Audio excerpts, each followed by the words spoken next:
What's going on, everybody?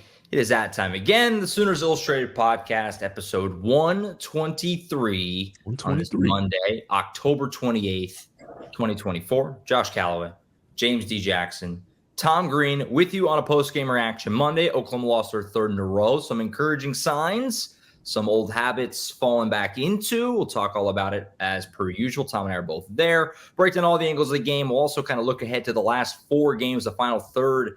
Can the Sooners get to that 6-win mark to get to bowl eligibility? We'll talk about that a little bit on the back end as well. It's a post-game reaction Monday. We'll break down all the angles. Guys, let's not delay any further. So Oklahoma lost this game to Ole Miss 26-14. The first half, it was, it's the cliche of all cliche, but tale of two halves. I mean, the first half was really quite good. One of their better halves of the season. They led 14-10 at the half. Offense looked competent. Defense made stops. Second half, it looked more like what we're used to. Defense tried to keep them in it, but didn't perform overly well. Offense had a couple of drives where they kind of had it going, but in the end didn't score, right? They lose 26-14. How are you guys feeling? I mean, what's kind of the general thought? Obviously, we'll get down to all the angles like always, but I mean, the first half was good. Second half, not so much. They ended up losing by 12. It was better certainly the last couple of weeks, which isn't saying much, but at the end of the day, it's a third straight loss for Oklahoma, and they're kind of still left wondering if they're going to win another SEC game at the end of when it's all said and done. Yeah, I think you leave that game kind of encouraged by the offense. Like it looked more competent with Joe John Finley calling the plays and Kevin Johns having some influence there in the game plan.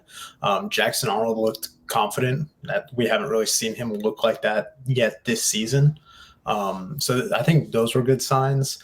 But the bottom line is, like, as long as the offensive line is as bad as it is, the room for improvement on the offense the ceiling is very limited for this offense right now. Mm-hmm. Mm-hmm.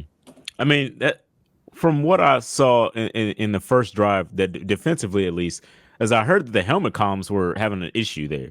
And so they just couldn't get it. The guy was slow getting the play in all slow day. Getting the play in. So that first drive and Ole Miss goes right down and scores. You're like, okay, this might be a long day if OU's defense plays like that. And so it's good that they got that fixed. And then the offense looked great. I mean, like, some of the runs were similar to what Seth Luttrell had been putting together.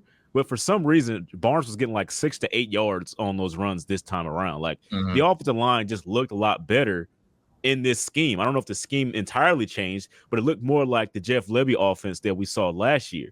Now, once Jacob Sexton goes down, your left tackle, it just unraveled from there. I feel like each time it got a little bit worse and worse. Now OU was able to score one more touchdown before the half, but the adjustments were made after that for Ole Miss, and that just, as you said, a tale of two halves. Like, it completely changed everything, offensively and defensively. Ole Miss just took over that game in the second half, and that was how they put the game away, pretty much. Yeah, let's talk about the offense first, certainly. Right, you guys kind of touched on it. Some really encouraging things. I mean, there was a lot of storylines here going in. Joe John Finley, first time calling plays at OU, second time ever. He did it once. Tom and I were talking the other day at an intern basis back at Missouri, right, Tom? So yeah, when Josh it had been a long time. UCF. Yeah, it had been a long time. Looked pretty good. I mean, it was creative. I certainly thought that they were at least trying some different things. Jackson Arnold played pretty well, all things considered. But like Tom said, the offensive line just fell apart the second half of this game, especially in the fourth quarter. Arnold was just living on the ground. So, I mean, overall, there were some things that you liked offensively. It certainly, again, looked more capable. But the second half with the offensive line, like James said, after Jacob Sexton went down, it was awful. I mean, just horrific in the fourth quarter. 10 sacks given up in this game. 1 week after the program record 9, they go 10 this weekend. A lot of those in the second half, and then more specifically in the fourth quarter. Just nightmare stuff on the offensive line. Offensively, what'd you think? I mean, again, I thought Joe John Finley called a pretty good game, all things considered. Jackson Arnold did the best he could, but at the end of the day, like we kind of said last week, and we've been saying a lot of the season, when the offensive line is struggling, it's hard to do anything. There's only so much that anyone can do, Arnold, Finley, whoever, when you can't block anybody, and that's really what happened down the stretch of this thing. Yeah, I mean, I agree. I think Joe John Finley called a good game, really from start to finish, all things considered. The difference between, the first half and the second half for Oklahoma was their third down efficiency. They were 7 of 9 on third downs in the first half. They were 1 of 9 on third downs in the second half. And you look at the first 2 drives coming out of halftime when, this game really kind of got out of hand for Oklahoma. They had 3rd and 3 on each of their first 2 drives. Manageable situations. The first one, Bowersharp gets a false start. They're pushed back to 3rd and 8. Then he can't corral pass. That would have been short of the sticks anyway. But they go 3 and out there. Next drive, same situation. Jackson Arnold finds Bowersharp on a ball he should have caught. He took a hit, but he still needs to catch that ball. And they go 3 and out again. And Ole Miss marches down the field, converts both those into touchdowns after the punt. And that's really the game right there. Once Oklahoma stopped converting on third downs, it just kind of spiraled for them. They got into obvious passing situations late, and Ole Miss just pinned their ears back against what has been a porous offensive line. The left side of the line in particular really struggled after Jacob Sexton went down. When he first exited, I think it was the second play that Logan Howland was in there. He gives up a sack, and then Jacob Sexton comes back in on the next drive, and then exits again for good. And then it just got worse. I mean, those last 3 possessions of the game, they gave up 7 sacks. Especially after, initially we thought it was 9 sacks. Then we get back up to the press box after the game, and the official score is like, we're updating it to 10 because the double pass, they're calling that, saying Bowersharp got sacked there instead of just a tackle for a loss. But, that drive there where they called the double pass to Bowersharp, if they call anything else on that play, like they might have a chance in this game. But that play call, the execution of it kind of just sunk their hopes because they had a good drive going on. Lose yards there. Jackson Arnold gets stopped for a 4-yard loss on the next play, and then back-to-back sacks, turnover on downs. And it's like, from there, it's over. I tweeted out in that first half. I said, "Hold on, JJF. I wasn't familiar with your game, man. Like, it looked incredible. It looked incredible. Like OU had Ole Miss on their heels, and Ole Miss was like a very good, like I spoke about earlier. They're a really good run defense, and OU was able to run the ball effectively against them. And I think that was the biggest help on that third down conversion rate we were talking about because they were getting themselves in such good second and third down situations that it was much easier to convert, which we haven't seen this year." And just in that first half, I know it's tough to say when you look at the entire history of the Oklahoma program, but like 2 touchdowns, man, that's what you got to hope for in this offense. That was incredible for them. So like it was really, really good. And then the second half, like when you spoke on it, Bowersharp, like it seemed like if he plays well, the offense is going to do really, really well. In that first half, he did a phenomenal job. He had a couple of like really good blocks, which I know he's been critiqued on a couple of times. He had a couple of good catches, even one of the touchdown catches he had in the back of the end zone. But in that second half, it did not turn out well for him. Like he just started dropping passes, missing assignments, things like that. And for some reason, it's like anchored onto him, like how he plays. I don't know. Maybe it's because JJF is a tight ends coach. He's like, he runs his offense through the tight ends. I don't know what it was, but for this particular game, that's what happened. And I don't know what it is about him, but every third down comes down to him. Like, is he going to make the catch or is he going to make the throw? Like, it was weird, like seeing not JJF, but Bowersharp have that much of an impact on this game. And the double pass, it kind of made sense for why OU has been throwing like screen passes to Bowersharp on 3rd and long. It's like, okay, maybe they were just giving that look this entire time so you could actually throw a double pass and get the defense catch defense off guard. But once it didn't work, obviously any trick play, when it doesn't work, you just look silly. I mean, you look incredibly silly. And that was a drive killer for OU because there was a chance for them to score again there, which obviously would have been a very different game. 100%. No, it killed the momentum of that drive. That drive started way back in their own end after the good punt by Ole Miss, and it completely killed momentum. And we talked about it before, when OU's in obvious passing situations, not good. And when you lose yards in that spot, that's what they were in. And then it was that end of the game, that sequence. Yeah, I agree with everything you guys are saying. I mean, it's a hard game to assess because it was legitimately very encouraging for a half. Even the offensive line played well for a half. Jackson Arnold was throwing it. He made a lot of good decisions. We'll talk about more about him in just a second. But they ran the ball, like James said, against a team that's defended the run pretty well. Tight ends are making plays. It was really encouraging for 2 quarters, but then Ole Miss made the adjustment at halftime and Oklahoma had no counterpunch. There was never any way to get it back on the tracks. There was some glimmers there, like the drive we were just talking about before it got derailed. Mm-hmm. But, it's a tough game to assess because the first half you felt like this is what they should have been doing all along. And the second half was more, okay, that's what we've been seeing. So it's kind of hard to know which was the real, what are we going to see? And we're not going to learn a whole lot more this week when they're playing an FCS team. But when they get back out in the SEC play next week against Missouri, which group do we see? Because the group I saw in the first half, Oklahoma's going to have a chance to win a game or two here down the stretch. Second half, not so much. And the Jacob Sexton injury is a big X factor to that, certainly. And we'll wait and see how severe that is and if he's going to be able to make it back this season or not. And that's a big question mark. I think one of the most encouraging things, aside from just Jackson Arnold looking a little bit more confident out there, was how effectively they ran the ball against a very good Ole Miss run defense, like James touched on. Ole Miss came into that game giving up 66.5 yards per game on the ground, 1.9 yard per carry average.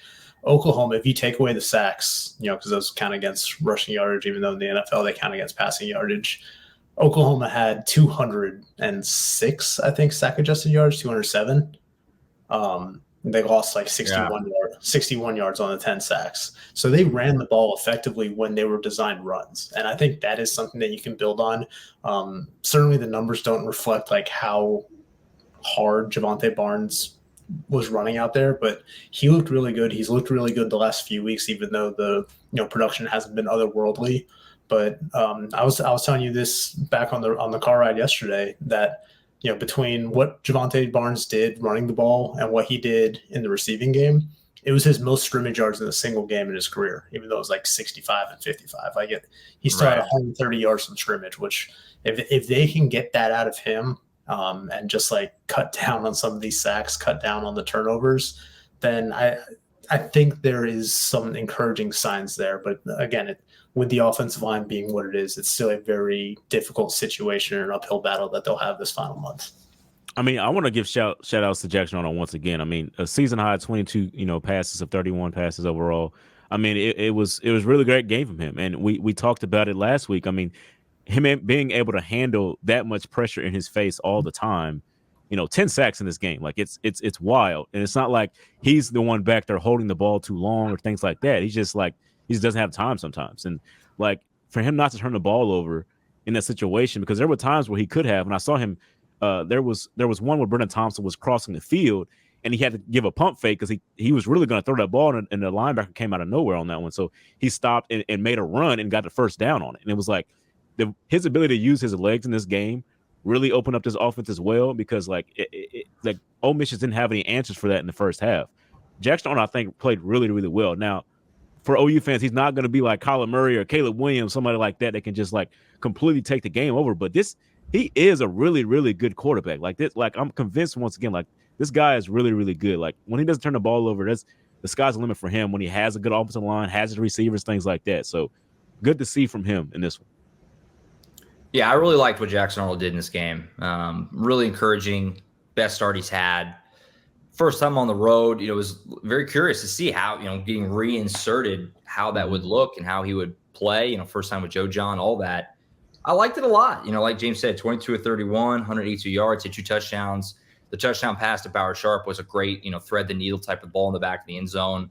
The play to Jacob Jordan right before halftime was spectacular. I mean, to avoid pressure, buy time, roll out, put it right on him in the corner of the end zone there, right by the pylon, was great. It was the best play we've seen from an Oklahoma quarterback this year. Yeah. That was big time stuff. And he made good decisions.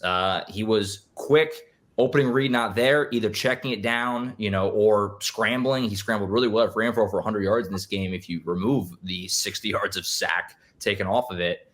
He was good. I really was encouraged by what Jackson Arnold did in this game. You saw progress. You saw a guy who was benched and took that time to figure out what he was doing wrong. And he was a different guy than what we saw earlier in the year, which is what you'd hope from a young quarterback going through all this for the first time. And like you guys have kind of both referenced, he was tough. I mean, just getting brutalized back there all game long. I mean, obviously all the sacks, but then even on plays that don't go in the books as sacks, the rough and the passers, I mean, he was getting rocked a lot of this game, and he just kept getting up and going back out there So credit to him for that too. I think there's a lot to like from what Jackson Arnold did and a lot to build on, because we talked about that going into the week.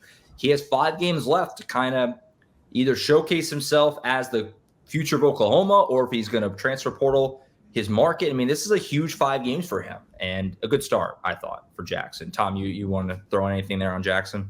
No, like I said, I thought he made good decisions. I think there were a few plays, where he probably held the ball a little bit too long. Sure. But I think for the most part, he played well. They did some things that he seemed more comfortable doing. And again, it's you like to see that, like that's how he responds after, being benched for, essentially a month, for him to come back. And like you said, his first career road start, which is kind of crazy to think of. We're at this point in the season, he opened the season at the start, but this was his first career road start. Again, just some encouraging things to see. I think, running an offense that's a little bit more similar to Jeff Levy's, and just having, Kevin Johns in that quarterback room kind of overseeing those meetings, I think is going to help him out over this final month. For sure. I mean, it's one game, but it's hard not to leave that stadium on Saturday and think, man, you give this kid a line that can block and some wide receivers who can make plays and beat their man. Yep. And he would be really good. So we'll see. Obviously, time will continue to tell there. That 2-minute drive before halftime was a masterpiece. John Finley, the line blocked well. That was a glimmer of like, do that. Give me more of that. That was excellent. Especially after the defense got a 4th down stop like inside the 10-yard line. That's the complimentary football they want to see. They just need to do that for 4 quarters. That sequence is like, that's what you take home as OU fans, that sequence. Let's start with the defense. Not great, right? Especially in the passing game. Jackson Dart lit it up in this game. I got the stats here. 22 of 30, 311 yards and a touchdown. Sacked him just 1 time. They did stop the run, which was nice, but it doesn't matter too much in the end when you just are getting gashed in the passing game. Not a good day for the corners, specifically Kenai Walker, Des Malone, but it wasn't all on them either. The tight ends in the middle of the field were just feasting. So, I don't think the safeties or linebackers are free of, transgressions in the passing defense either. What do you make of the defense today? Again, they didn't force a turnover. It's really pretty simple with this team this year. They force turnovers, they win. They don't, they lose. And they didn't in this game, and they lost. The only turnover they got was forced by the offense after the double fumble, which was a wild play. Defensively, I mean, it wasn't very good, right? I mean, and there's moments. And again, they defended the run, and they had moments. But overall, not to the level that we're used to seeing or we know they're capable of. Yeah, I think they're kind of trending in the wrong direction with the pass defense. And I think context matters for all of it. Like, they're still giving up fewer yards through the air than they've given up in either of the first 2 seasons under Brent Venables. So, like, they're not getting completely torched. But Jackson Dart kind of put on a clinic there, completed 73% of his passes, like you said, for over 300 yards. Only 1 touchdown, probably should have been 2 touchdowns, but they kind of ruled that 1 short of the goal line. So it felt like he had a bigger day than he actually did. Made some really good plays out of the pocket too, just to kind of extend plays.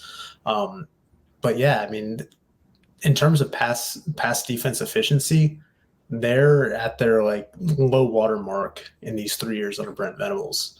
And the sky's not falling. Like, it's still a really good defense, but they've been susceptible to giving up these chunk plays, and it happened again in this game. They gave up 7 passes of more than 20 yards. 3 of those went for 34 or 35 yards, and you just can't do that because those are the type of plays that are backbreakers for a defense.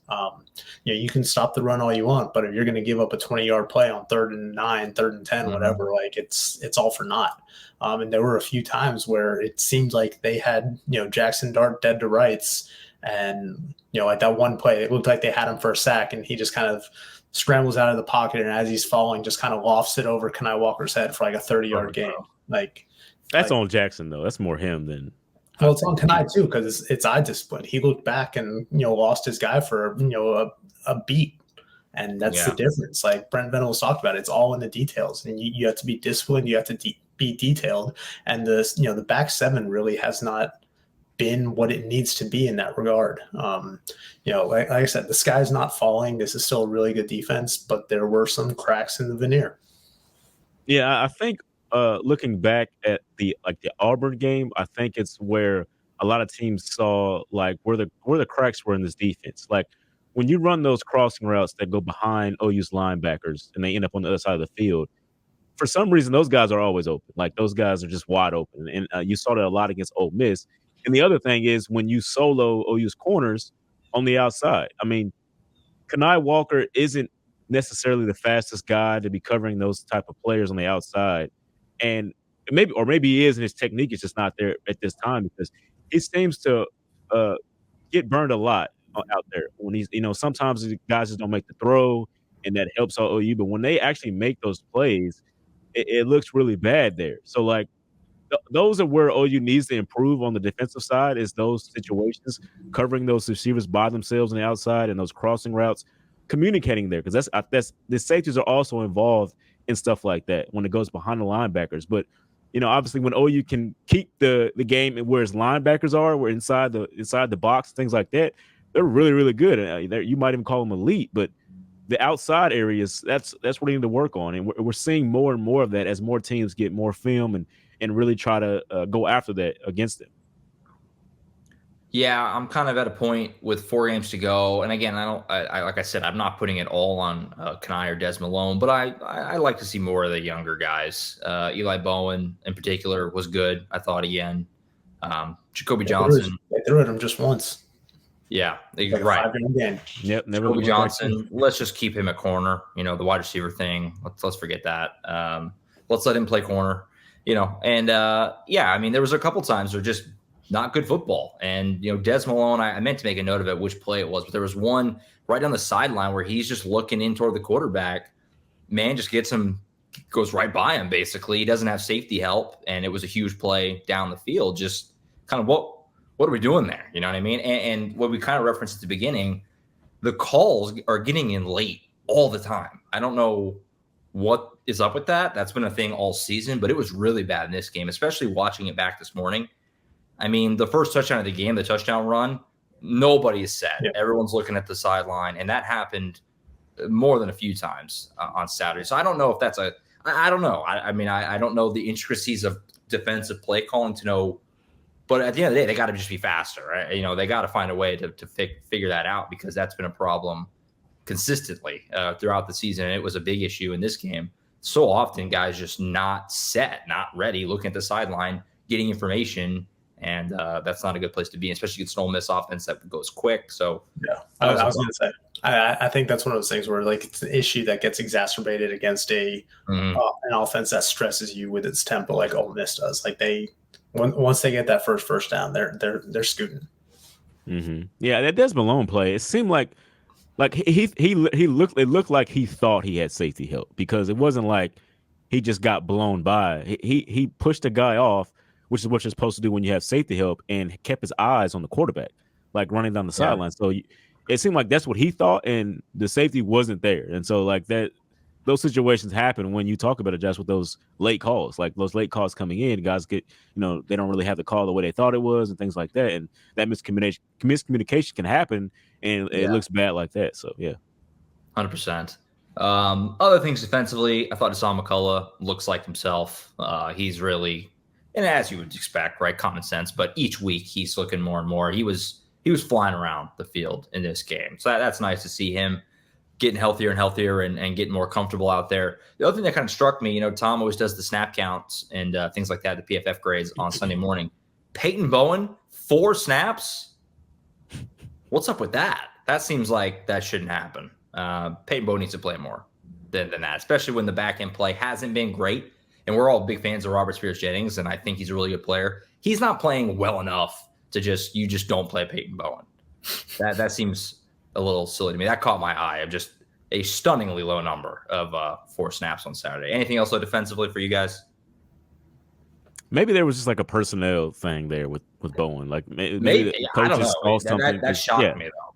Yeah, I mean, obviously RSJ. I mean, he's played well, but like you said, he hasn't played enough to where Peyton doesn't get a lot of snaps. And things like that. And you spoke on Deshaun. I actually thought he like re-hurt his foot in that game. I don't know if that was one of those, He was faking it. Yeah, it was a fake injury situation. It was a fake injury off in this game because Ole Miss is notorious for being the worst about faking injuries. They've even gotten didn't they get like a written warning? Yeah, they had to do something. They had to like come back and show information or something like that. I heard. Yeah, they were on broadcast under fire big time, and OU was given that a little using their own method against them a little bit in this game. So dishonest is fine, I believe. Yeah, that's good to hear because when he went down and went to his foot, I was like, oh, okay, that's not good. Because usually when you fake injuries, like I'm cramping up, man. I got stress me out, like those type of things. But when he pointed to his foot, I was like, oh, okay, that's not good. But yeah, that's good overall. Right. Mixed bag defensively though, on the whole, obviously. So to wrap up here, guys, as we kind of look ahead, 4 games to go. You got Maine this week, FCS opponent home. Let's assume they win that game. You have to find a way to win another SEC game to get to 6-6 and to get to bowl eligibility. Are they going to get there? I thought Saturday was certainly encouraging. There was reason to believe, and the game that I think a lot of people are circling here is probably Missouri, right? Not playing great football. Alabama smoked them on Saturday. That game is going to be in Columbia. We just found out a little bit ago. It's going to be a night kick. There's been a lot of toxicity there between those two fan bases, so I'd imagine that the crowd will be ready for it, even though that season hasn't gone how they hoped it would there for Missouri. But guys, a little temperature check, State of the Union, 4 to go, got to win 2 for the sake of this conversation. Let's not worry about the 5 and 7 getting an invite thing. Are they going to get there? I mean, I'm encouraged. I feel more likely than I did before the game, but at the end of the day, it's still tough. They got to find a way to win one of these last 3 SEC games, and they're going to be underdogs in all of them. Yeah, I think the question is, the wording is interesting because it's can they or will they? Can they make a bowl game? I think they can. Sure. Like I said, that Missouri game is obviously the one to circle because Alabama's supremely talented for even the issues that they've had this season and a couple of those losses there. But to come back and kind of smack Missouri the way they did was pretty emphatic. LSU, I know they just lost their first conference game, but they've looked really good since that season opening loss to USC. But man, that Missouri game, like they have a bye week right now, but coming off a loss like that to Alabama where Brady Cook hurt his throwing hand, and now that's the big variable here. Like, will Brady Cook be healthy? And if he's healthy, if he's healthy enough, will he be effective against Oklahoma? And look, they're off this week, so they don't have to submit any availability reports to the SEC. So we probably won't know more about his injury until game week. But if he is limited or just out, then I think Oklahoma might be favored in this one. For as bad as things have looked this season, but you still want to see some more progress from Oklahoma offensively this week against Maine, which again, it's an FCS team. They should look a lot better. But again, like Missouri, if Brady Cook is out, then I think that is Oklahoma's best chance at securing bowl eligibility. I mean, hey, I think you feel good about OU against any unranked opponent as of right now. If Missouri ends up like Missouri's that, 25. Yeah, I'm saying if they end up like that after this bye week, I don't know how you drop out, but things happen, so we'll see. But yeah, I think OU could get Missouri. I think that's the best option for them as of right now. So just go into this main week, just go in there offensively, see what works, get an idea of get what works, build some confidence in yourself, and you can take that into next week. I think that's the main thing they should be doing against Maine. So we'll see what happens there. I think, as I said, Missouri's the best one because Alabama, LSU. I'm kind of turning my tide on LSU again. Like they look. I mean, LSU. They look pretty good. I was doubting them before the season. I think I'm getting back to where I think they're a formidable opponent for sure. And so I'm not sure about OU in that game. So Missouri, I think, is the one to get. For sure. I mean, for what it's worth, Missouri probably should be unranked. They hung on somehow. Got blown out again. Like we said, Alabama smacked them around. Yeah, no, I mean, I agree. I mean, that's the one that stands out, especially like Tom mentioned, if Brady Cook is out, Drew Pine did not go well for him against Alabama. That's going to be the question mark. And, we still have 4 games to go, so we don't have to really broach it yet. But the conversation of just what needs to happen if Oklahoma does have a losing season and miss bowl eligibility. I mean, that doesn't happen around here. Hasn't happened in a long time. So they got 4 games. Got to win 2. Going to be a big favorite this weekend against an FCS opponent. Then you go from there. But, I guess we'll see. Encouraging signs though against Ole Miss. You guys didn't see it on the broadcast, but Dan Mullen said Boomer Sooner, by the way. In what context?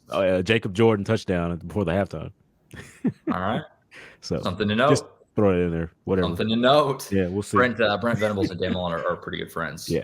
And now, so it's Cook. Like, didn't he hurt his ankle or was his foot before this last game? It was his ankle before, but this game he exited with the hand. I was saying, so it's 2 different things now, depending on how severe that ankle was, because his ankle was his right foot. So pushing off of that foot is what you have to do. So it'll be a big off week for him trying to figure that out. Yeah.